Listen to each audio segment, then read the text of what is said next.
like a continent on itself, and it's almost like a country of countries. What people will see when they come and see Walls of Air at the American Society is Brazil depicted in a contemporary way. They'll come and see the latest history of a country that has been changing a lot, a country that has evolved in very different and difficult ways. And so they'll see maps or drawings that are not typically found in an atlas or even in the internet today. Walls of Air is a response to the theme of free space that was proposed by the general curators of the Venice Biennale. We decided to inquiry into what means the idea of free space in Brazil by researching the opposite. What prevents Brazil from being free?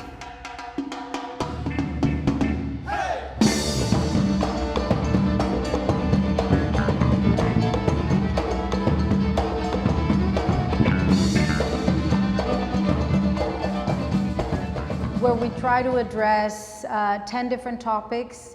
Some of them are universal, like migration and history, and some others are very particular to Brazil.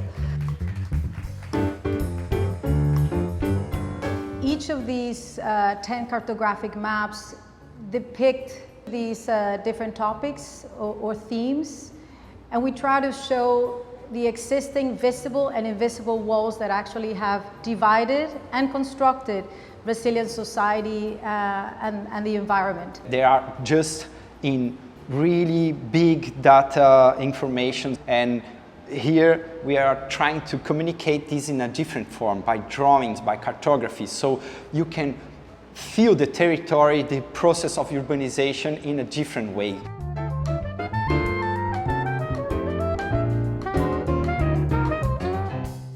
The history map, besides it showing the amount of cities that Brazil has, it shows how completely urbanized it is on the coast. And it also shows how policies on, for example, when you create a municipality, you gain political weight, you gain a budget, and so how creation of cities is directly related with politics.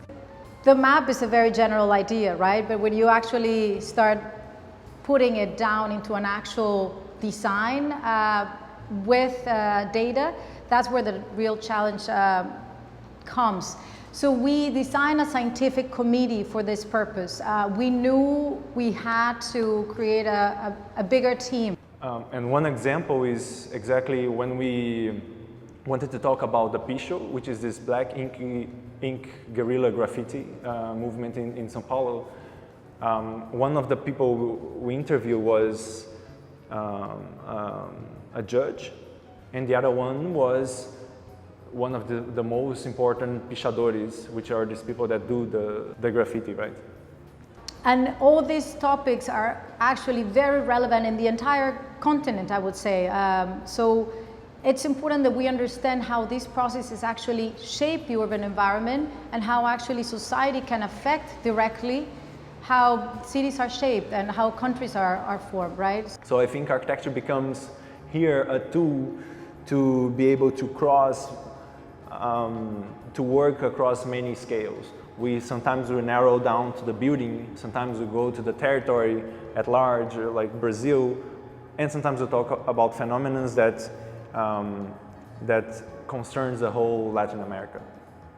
We try in our very little way, but to make architects more aware of their responsibility. So whether you're doing a small house or a large development, you need to understand that there's an intrinsic connection with everything that's around you.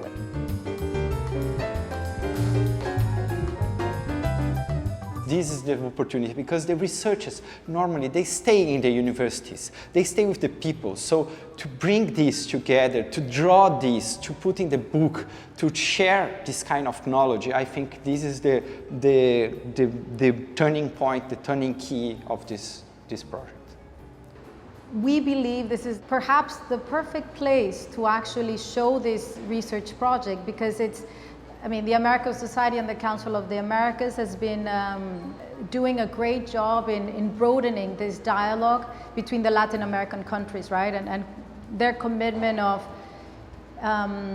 expanding education, debate, social development, democracy, and open market is exactly what we're trying to do with our project. So we really hope this audience that comes with the American Society can join the dialogue.